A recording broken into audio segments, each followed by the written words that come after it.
Decía, continuamos con nuestro estudio del Catecismo Ortodoxo. Recordemos brevemente, para los que están aquí por primera vez, tal vez, que no se les pueda hacer familiar el término catecismo.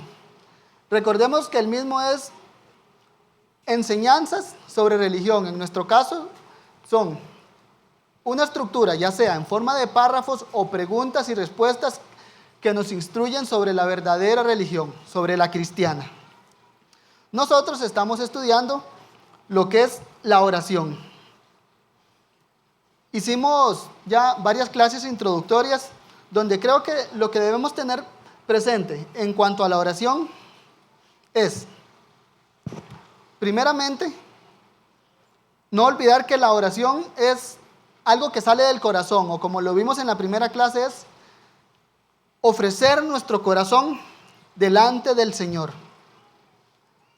Otra cosa que también me parece pertinente que no debemos olvidar es que el fundamento por el cual la oración es agradable al Señor es la mediación de Cristo.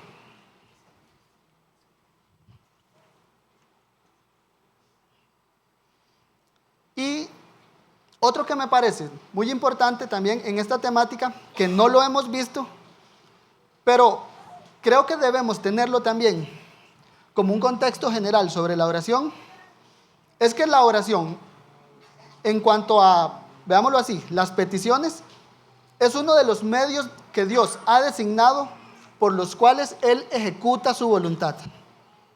Digo esto ¿por qué? Porque a partir de hoy vamos a empezar a ver lo que son las peticiones de la oración del Padre Nuestro. Lo último que vimos fue el prefacio. Si recordamos, es la frase, Padre Nuestro que estás en el cielo. Ahí lo que nos debía quedar clarísimo es la gran confianza que esa frase nos daba a nosotros. ¿Por qué? Porque nos dirigimos no ante alguien que no es familiar a nosotros, sino nos dirigimos ante nuestro Padre. Y que al estar en los cielos significa que Él es santo, que está alejado de toda maldad, que es en un sentido inalcanzable para nosotros, pero que está dispuesto a hacernos el bien y tiene todo el poder para hacerlo. Ahora, con esta temática entonces de la oración, de las peticiones en particular, también debemos tener claro que las mismas no salen del corazón del creyente con el fin de procurar, veámoslo así, como cambiar la voluntad de Dios, sino que, como lo acabamos de ver, es un medio designado por Dios por el cual Él ejecuta su voluntad. No es que nosotros lo hacemos cambiar de opinión en algo, sino que Él predispuso las oraciones de su pueblo para hacer su santa voluntad. Ahora, ¿qué es el punto de eso? Muy parecido a como vimos en el prefacio, la idea es generar confianza en el creyente. ¿Por qué? Porque Dios quiere que le pidamos lo que Él en su voluntad ya tiene dispuesto para hacernos bien. De ahí que nos debe resonar mucho lo que son las varias citas bíblicas cuando hablan de el orar conforme a la voluntad de Dios y seremos escuchados. ¿Por qué? Porque ese es el medio por el cual Dios ejecuta su voluntad. Y si uno lo ve en el contexto bíblico, por ejemplo, ¿qué puede decir uno? ¿Cuál es la voluntad de Dios? Tesalonicenses, ¿qué dice Pablo? La santificación. Entonces, cuando un creyente viene y pide por su santificación, está pidiendo conforme a la voluntad de Dios y tiene la garantía de que es agradable a Dios, de que va a ser escuchado por Dios. Ok. Con esas consideraciones en mente, ya vamos a pasar entonces a lo que es la primera petición de la oración del Padre Nuestro. Pregunta 142 del Catecismo Ortodoxo. Dice, ¿qué significa la primera petición? Santificado sea tu nombre. Dice, significa, ayúdanos a conocerte realmente para bendecir, adorar y alabarte por todas tus obras y por todo lo que brilla en ellas. Tu poder omnipotente, sabiduría, bondad, justicia, misericordia y verdad. Y significa, ayúdanos a dirigir toda nuestra vida lo que pensamos, decimos y hacemos para que tu nombre nunca sea blasfemado por nosotros, sino siempre honrado y alabado. Ahora bien, antes de entrar en la definición que nos da el catecismo, me parece necesario también tener un poco claro el contexto bíblico del tema de, vámonos así, la santificación del nombre de Dios. Y esto mismo en la Biblia uno lo ve, me parece, en el contraste que sobre todo las exhortaciones proféticas le daban a Israel, que era entre lo santo y lo profano. De hecho, uno de los pecados particularmente que el profeta Ezequiel confronta al pueblo de Israel es eso, que ellos no hacían la diferencia entre las cosas santas de Dios y lo común o lo profano. La carga profética de Ezequiel va muy enfocada en eso. Leemos, por ejemplo, Ezequiel 22:26. El profeta lo dice así: sus sacerdotes violaron mi ley y contaminaron mis santuarios. Entre lo santo y lo profano no hicieron diferencia, ni distinguieron entre inmundo y limpio. Y de mis días de reposo apartaron sus ojos, y he sido profanado en medio de ellos. Veámoslo así. Dios esperaba algo de su pueblo, y el pueblo le responde de manera totalmente contraria a lo que Dios les demandaba. Dios esperaba que su nombre fuera tenido en alta estima, que fuera venerado y respetado por lo que es Él. ¿Y el pueblo cómo responde? Tratando a Dios y las cosas santas como algo común. Muchas veces en la Biblia esta palabra que tenemos como profano significa eso, hacer común. Muchas veces, de hecho, el nombre profano a nosotros nos suena algo muy repulsivo, pero a veces es como hacerlo común, es no darle el debido respeto. O hay otra palabra que significa también como traspasar el umbral. Se pasaron de la raya, veámoslo así, galótico, se pasaron de la raya tratando a Dios de manera ordinaria. El pueblo de Israel, ese era su gran pecado. Trataban a Dios y a las cosas santas como si fueran cualquier cosa. Ahora, tal actitud del pueblo fue castigada por el Señor. ¿Cómo? Por medio del exilio. Por profanar el nombre de Dios en la tierra santa, en la tierra prometida que Dios les había dado, ellos como consecuencia, ¿qué tuvieron? Lo perdieron todo. Perdieron la tierra prometida donde fluía leche y miel, perdieron el templo, que era el lugar que Salomón dijo que ahí los iba a escuchar cuando dirigieran sus oraciones. Pero ¿qué pasa? Dios los envía al cautiverio. ¿Por qué? Por profanar el nombre de Dios. Y como vamos a ver, para colmos, en el mismo cautiverio, el pueblo de Israel seguía profanando el nombre de Dios. Ahora, no solo de manera, veámoslo así, local en Israel, sino delante de las naciones a donde fueron llevados cautivos, el nombre de Dios era profanado. Ezequiel 36, versículos 18 y 20 lo dice así: y derramé mi ira sobre ellos por la sangre que derramaron sobre la tierra, porque con sus ídolos la contaminaron. Les esparcí por las naciones, fueron dispersos por las tierras conforme a sus caminos y conforme a sus obras les juzgué. Y cuando llegaron a las naciones a donde fueron, profanaron mi santo nombre, diciendo de ellos: estos son pueblo de Jehová, y de la tierra de él han salido. El pueblo de Dios, estando en el exilio, esa imagen llegó a tomar una fuerza, como podemos decirlo así, que significaba: Dios los sacó de Egipto para dejarlos morir en otro lado. Eso era como lo que las naciones entendían. Aquí el profeta lo puso así. Y cuando llegaron a las naciones a donde fueron, profanaron mi santo nombre, diciendo de ellos: son pueblo de Jehová, y de la tierra de él han salido. Éxodo 32:12, Moisés, intercediendo por el pueblo, intercede en base a esto, en base a la santificación del nombre de Dios. ¿Cómo lo dice Moisés?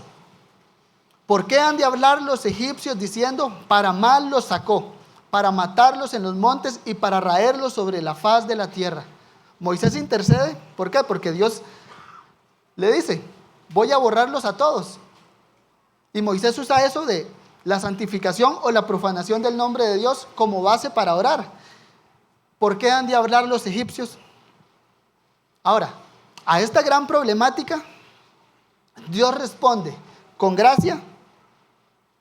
¿Cómo? Dios promete a su pueblo que Él mismo se va a encargar de santificar su nombre. Él mismo se va a encargar de que su nombre sea santificado. Ya no va a ser más profanado en medio de las naciones, sino que Él les dijo, yo mismo santificaré mi nombre. Ezequiel 36, versículos 26 y 27 nos dice, y santificaré mi grande nombre, profanado entre las naciones, el cual profanasteis vosotros en medio de ellas. Y sabrán las naciones que yo soy Jehová, dice Jehová el Señor, cuando sea santificado en vosotros delante de sus ojos. Y os tomaré de las naciones, y os recogeré de todas las tierras, y os traeré a vuestro país, esparciré sobre vosotros agua limpia, y seréis limpiados de todas vuestras inmundicias, y de todos vuestros ídolos os limpiaré. Os daré corazón nuevo, y pondré espíritu nuevo dentro de vosotros, y quitaré de vuestra carne el corazón de piedra, y os daré un corazón de carne, y pondré dentro de vosotros mi espíritu, y haré que andéis en mis estatutos, y guardéis mis preceptos, y los pongáis por obra. Resumen, Dios por medio del nuevo pacto promete santificar su nombre. ¿Cómo? Rescatando a sus elegidos de en medio de las naciones. Dice que Dios va a recoger a sus elegidos de toda la tierra, de donde estén esclavizados.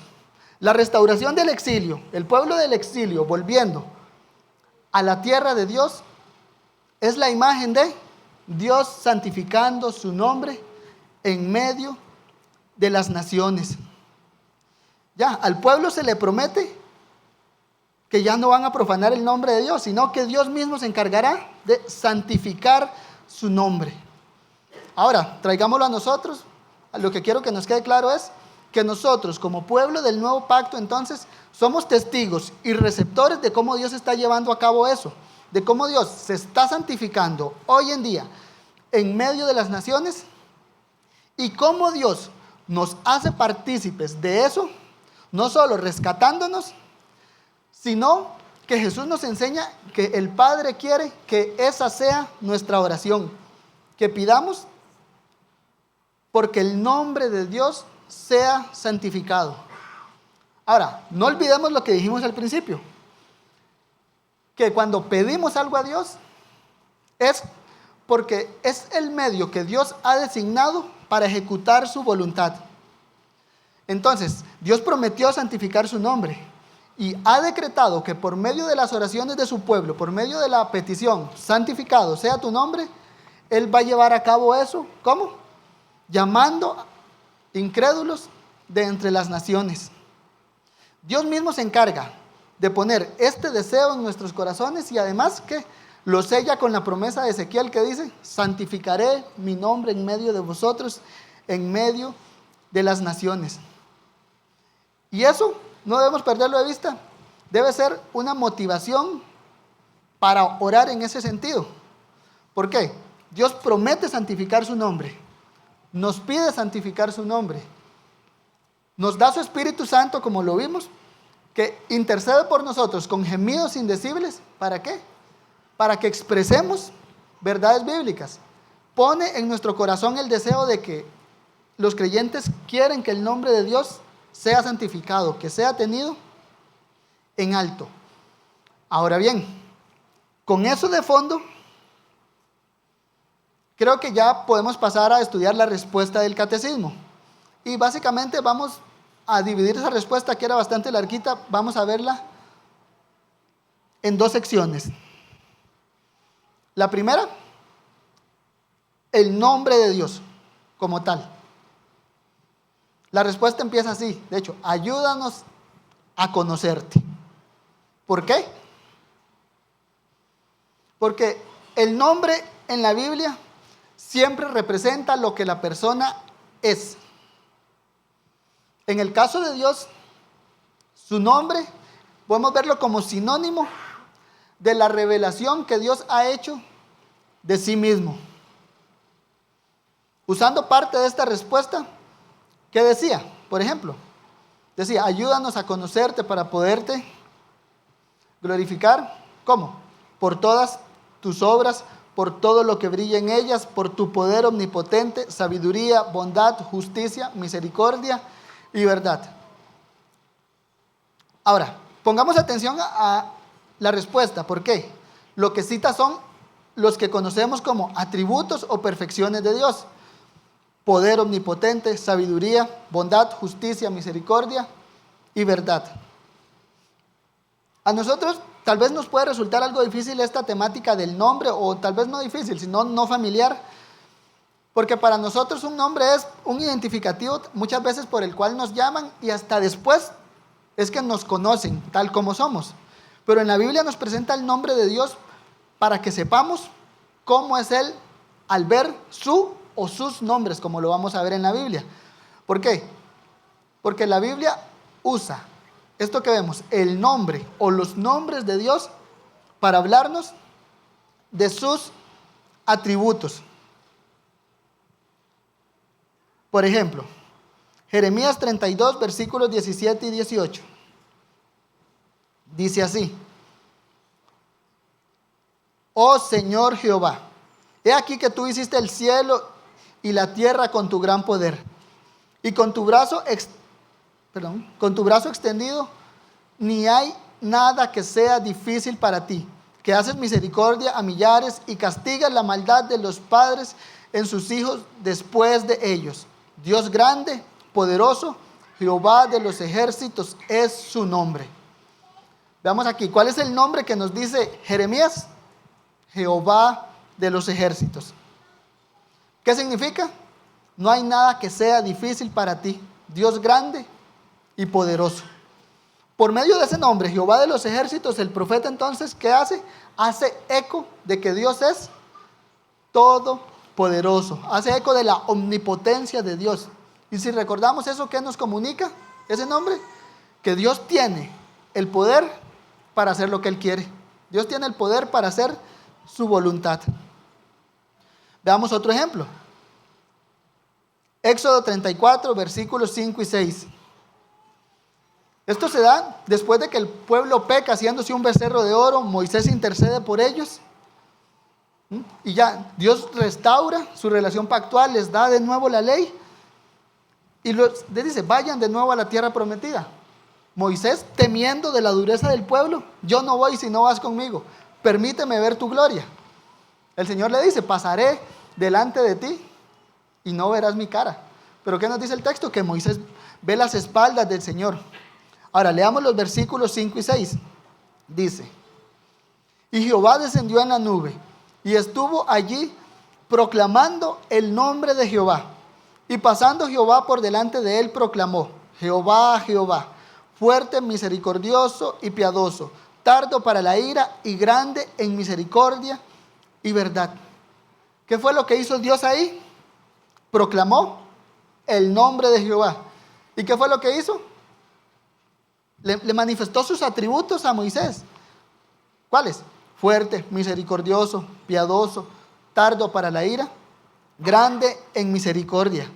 Veamos otro ejemplo más para que nos quede clara la idea de que el nombre de Dios es sus perfecciones. ¿Quién es Él? Ahí mismo, Éxodo 34, versículo 14.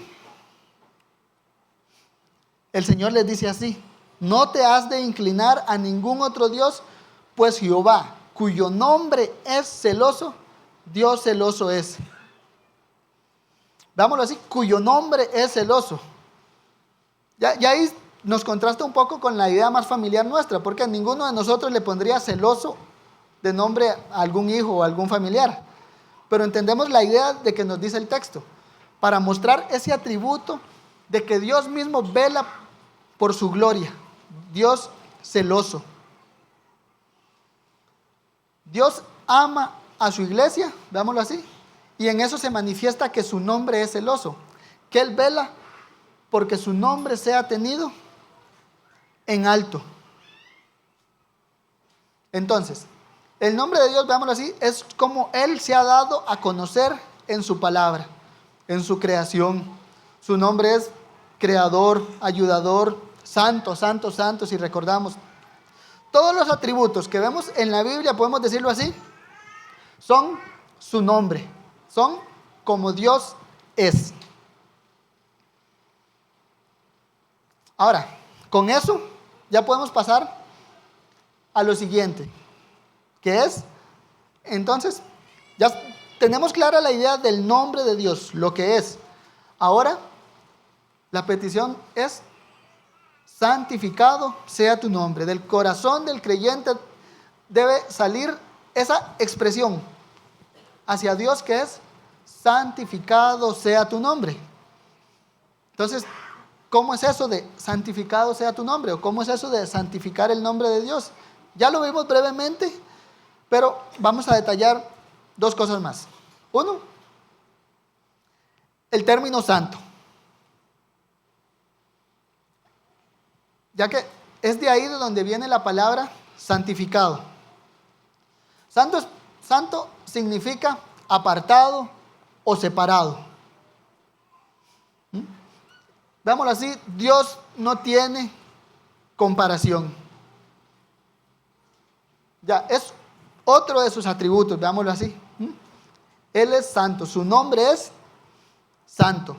Isaías 57:15 lo dice así: porque así dijo el alto y sublime, el que habita la eternidad y cuyo nombre es el santo.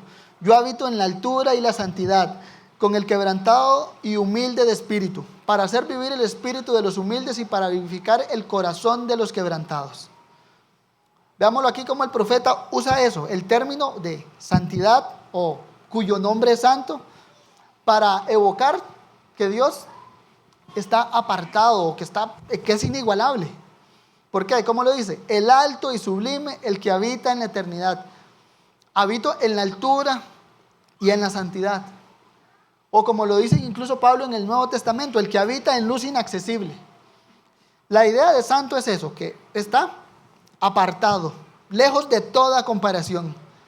No se puede comparar a Dios con o contra algo. Veámoslo así. La santidad es la manera de nombrar el todo de Dios. ¿Por qué? Porque es inigualable. Por ejemplo, Dios es justo, es inigualable en su justicia. Veamos, justicia santa, por eso Él es santo. Dios es amor, nadie ama como Dios, por eso Él es santo. Dios es perfecto, por eso es santo. De ahí que es el atributo que en la Biblia lo menciona como santo, santo, santo.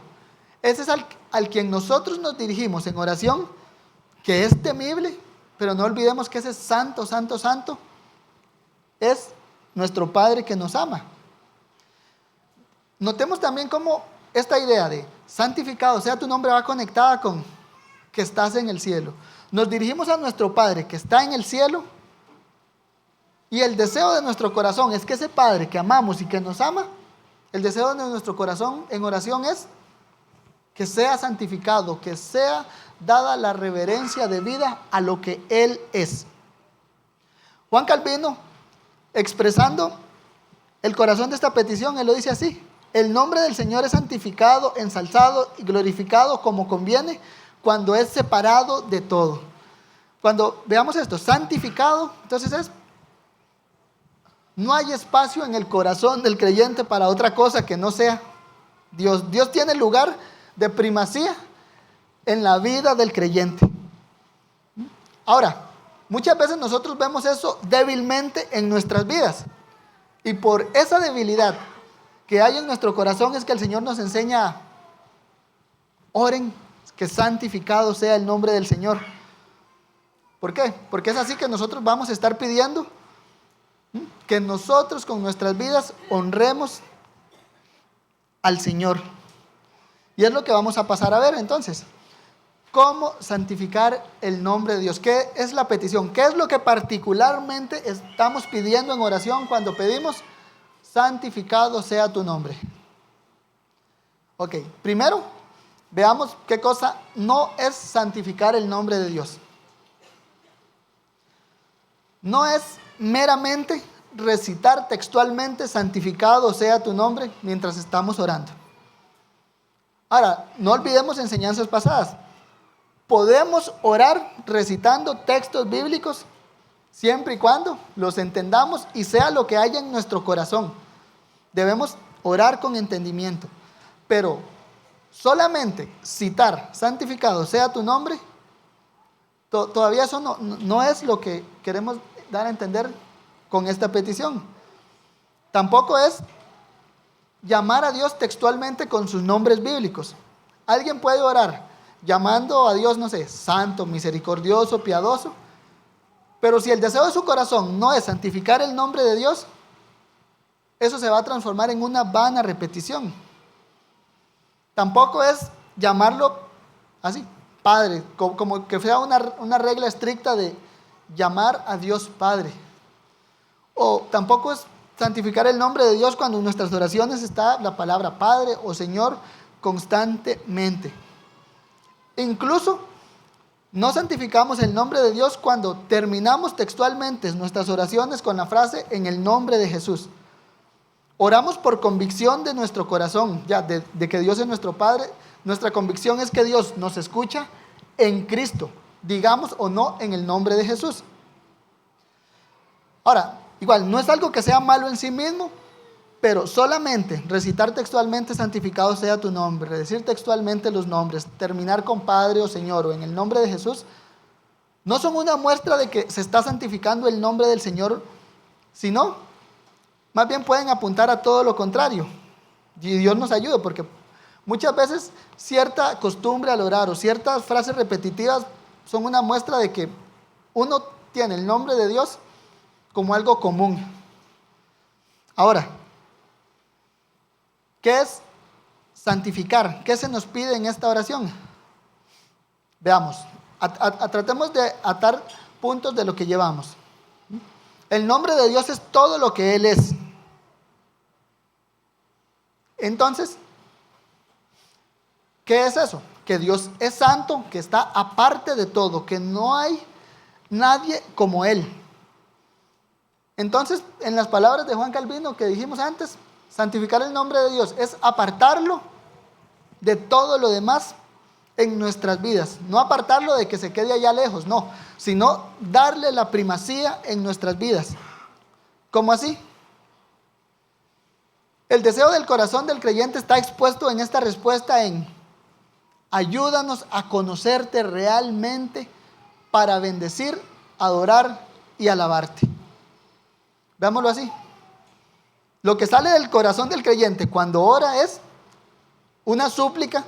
¿Para qué? Ayúdanos a conocerte realmente para bendecir, adorar y alabarte. Ayúdanos a dirigir toda nuestra vida, lo que pensamos, decimos y hacemos, para que tu nombre nunca sea blasfemado por nosotros, sino siempre honrado y alabado. Entonces, santificar el nombre de Dios, veamos, es desechar cualquier forma de idolatría o del pecado que sea, que quiera usurpar el lugar de Dios en nuestros corazones, y procurar la gloria de Dios en todo. Cuando pedimos santificado sea tu nombre, es: Señor, ocupa el lugar primero en nuestra vida. Esto es apartar el nombre de Dios, teniéndolo en alto, no teniéndolo a la par de alguien, no. Jesús, María, catolicismo romano, no. Ya, Él es santo. El nombre de Dios en nuestras vidas debe tener su lugar preeminente. Que nuestras vidas, pedimos eso, que estén alineadas con su voluntad. Jeremías 9, versículos 23 y 24 dice así: así dijo Jehová, no se alabe el sabio en su sabiduría, ni en su valentía se alabe el valiente, ni el rico se alabe en sus riquezas, mas alábese en esto el que se hubiere de alabar, en entenderme y conocerme que yo soy Jehová y hago misericordia, juicio, justicia en la tierra, porque estas cosas quiero, dice Jehová. Vamos, aquí el profeta hace eco de: Dios tiene el primer lugar. ¿Cómo? El sabio, que no se alabe en su sabiduría, no, alabes en que conoce al Señor. El valiente, ¿qué tiene primer lugar en su corazón? Su valentía. ¿Se jacta de su valentía? No. Dice en entenderme y conocerme. Y así, hermanos, con cualquier cosa en nuestra vida, nuestra petición es: ayúdanos a conocerte, ayúdanos a que mi alabanza sea en entenderme, en entenderte y conocerte, como lo dice tu palabra. ¿Por qué? Porque, vámonos así, el fruto de conocer a Dios es ese. Por eso la respuesta del catecismo empieza así: ayúdanos a conocerte realmente para bendecir, adorar y alabarte. El conocer a Dios, el conocer su nombre, tiene como consecuencia natural que se le dé gloria a ese santo nombre. Veamos la oración del Salmo 115, versículo 1. ¿Cuál es esa oración? Es otra forma de decir: santificado sea tu nombre. ¿Cómo lo dice? No a nosotros, oh Jehová, no a nosotros, sino a tu nombre da gloria por tu misericordia y por tu verdad. Cuando uno lee esto, de verdad esto creo que no deja de confrontar con cuando uno se pregunta: ¿yo oro así? ¿O cuál es el deseo de mi corazón? Porque es no a nosotros, sino a tu nombre da gloria. Ahí es una buena forma de resumir ese: santificado sea tu nombre. Ayúdanos a conocerte para bendecir, adorar y alabarte. Ahora, nosotros no solamente deseamos esto para nosotros mismos, sino que es un deseo para otros. ¿Por qué? Porque vemos que el nombre de Dios, Él prometió que va a ser santificado en las naciones. Por eso Él nos enseñó a orar con esa confianza de Padre nuestro, porque nuestro Padre desea que su nombre sea honrado en las naciones y nos pide que ese sea el deseo de nuestro corazón. Veámoslo así: ¿qué hijo desea que su padre natural sea ultrajado, que sea tomado en poco, que sea avergonzado? No, un hijo le hacen algo a su padre y el hijo sale a la defensa. Esa es la idea de esta petición, que nuestro corazón está inclinado ¿a qué? A la bondad de Dios, a que el nombre de Dios no sea ultrajado en el mundo ni en nuestras vidas, sino ayúdanos a procurar tenerte en alto y ayúdanos a que los demás vean cómo te tenemos en alto. Por eso la respuesta del catecismo también decía: ayúdanos a dirigir toda nuestra vida. ¿Cómo? ¿O qué es toda? Dijeron lo que pensamos, lo que decimos, lo que hacemos. ¿Para qué? Para que tu nombre nunca sea blasfemado por nosotros, sino siempre honrado y alabado. Entonces, orar así, mis hermanos, como el Señor nos ha enseñado, es querer que Dios sea reconocido como tal, y el deseo llega a tal punto que el creyente, cuando ve su vida, ¿qué dice? Ayúdame. ¿Para qué? Para dirigir todas nuestras vidas en pos de eso, lo que decimos, lo que pensamos, lo que oramos. Y es el mandamiento del Señor, de hecho, que ¿qué? Que por nuestras vidas los demás alaben el nombre del Señor. Mateo 5:16 lo dice así: así vislumbre vuestra luz delante de los hombres, para que vean vuestras buenas obras y glorifiquen a vuestro Padre que está en los cielos. Veámoslo así: lo que se dice del creyente, se dice de su cabeza. De ahí cae un gran peso sobre nosotros. Y por eso mismo, los escritores del catecismo, ¿cómo empiezan esta petición? Ayúdanos.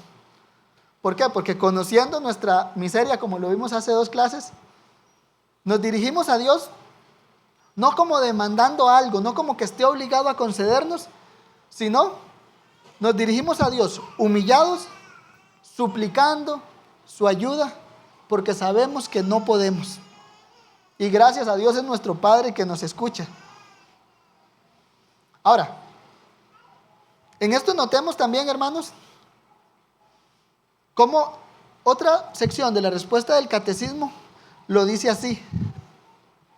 Perdón, no es otra sección, es el comentario de Zacarías Ursino.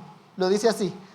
Él, cuando estaba explicando esta petición, él dice: ¿qué pedimos? Pedimos que nos regenere y nos haga cada vez más santos, para que en toda nuestra vida podamos evitar que su santísimo nombre sea blasfemado y podamos magnificarlo y declararlo con honor y alabanza de todas las maneras inimaginables. Vámonos así.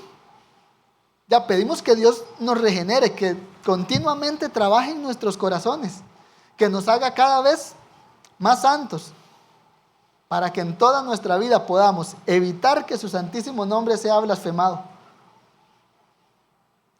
Tratemos de que el Señor y nos haga entender esto, de cuando pedimos santificado sea tu nombre, el gran peso de esa petición, y que por ende pedimos ayúdanos. El corazón del creyente debe tener esa prioridad. Ya, si la oración es abrir nuestro corazón delante del Señor, nuestro corazón en un sentido está como atribulado, y de esa tribulación de nuestro corazón, de esa tristeza que sale, ayúdanos a tener tu nombre en alto, mi Señor. Juan Calvino lo expresa así: en resumen, que pidamos que le sea dado a Dios el honor que se le debe, de modo que nunca hablen ni piensen de él los hombres, sino con gran reverencia, o en palabras de Ursino, y declararlo con honor y alabanza de todas maneras inimaginables. Eso es, que no solo que pedimos que lo que profesamos sea visto por los hombres, para que no solamente yo alabe al Señor, sino los que nos ven, para que, veámoslo así, puedan señalar: ese es cristiano. ¿Por qué? Porque alaba el nombre del Señor. Entonces, en resumen, en esta petición derramamos nuestro corazón ante Dios, suplicándole que nuestras vidas estén alineadas a su voluntad, que tengamos clarísimo la idea de lo que es la deidad, para no tenerla como algo común, sino como lo que es: santo, santo, santo. Que tapemos nuestra boca como hizo el profeta Isaías, porque se vio inmundo de labios, y que supliquemos porque esa sea nuestra visión, veámoslo así, la visión de la gloria de Dios, y de ahí por ende nuestras vidas deben ser alineadas a eso. Pedimos entonces que conozcamos a Dios, y que con ese conocimiento de Dios le demos gloria. Para terminar, repasemos. Primero, vimos una generalidad, que era, o tres generalidades, que eran, que la oración es ofrecer nuestro corazón. Entonces, de nuestro corazón debe estar ese anhelo de que el nombre de Dios sea santificado. Oramos esa petición con gran confianza de que Cristo es nuestro mediador y que nos escucha. También pedimos eso con la confianza de que esa misma oración es el medio designado por Dios para llevar a cabo eso que pedimos. Vimos cómo el pueblo de Dios tuvo el nombre de Dios como común o como profano, y les vino como consecuencia el pecado. Pero vimos cómo Dios, en su gracia, por medio del nuevo pacto, santificó y está santificando su nombre en medio de las naciones. Ahora, recordemos el tema del nombre de Dios. Es como Dios se ha revelado a sí mismo, sus atributos y sus perfecciones. Y entonces eso conlleva que santificar el nombre de Dios es procurar la gloria de todo lo que Dios es y representa, procurar eso en nuestras vidas, dándole a Dios el lugar prioritario.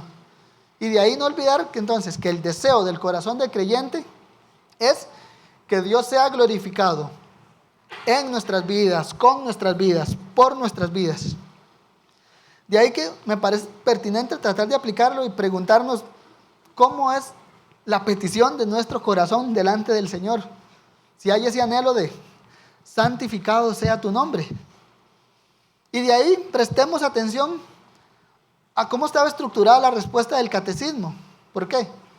Ayúdanos a... ¿Con qué fin? Para. Ayúdanos a conocerte para. ¿Por qué? Porque esto es una petición como tal, pero veamos cómo entendieron nuestros antepasados cómo se le debía pedir al Señor. sabiendo quiénes somos. Ya, la petición, antes que una exigencia, es como una llamada de emergencia. Ayúdanos para algo, ayúdanos para. Ya nosotros no demandamos a Dios algo, o no es estoy antojado de algo, no, sino la petición a Dios es un clamor en auxilio al ver una necesidad. Aquí estamos con la necesidad que hay de que en nuestras vidas el nombre de Dios sea santificado. De ahí que ese ayúdanos, interpretémoslo como, o entendámoslo como un clamor, un gemido, incluso un lamento de nuestro corazón, ya que sale desde el fondo deseando ardientemente eso que pide, que es que el nombre de Dios sea tenido en alto. Entonces, quiere el Señor que cuando pidamos, tengamos eso claro, mis hermanos, Señor, auxílianos para santificar tu nombre. El Señor nos enseña a orar de esta manera con un propósito, y es que lo hagamos. Así que, mis hermanos, espero que les haya sido de bendición y que oremos.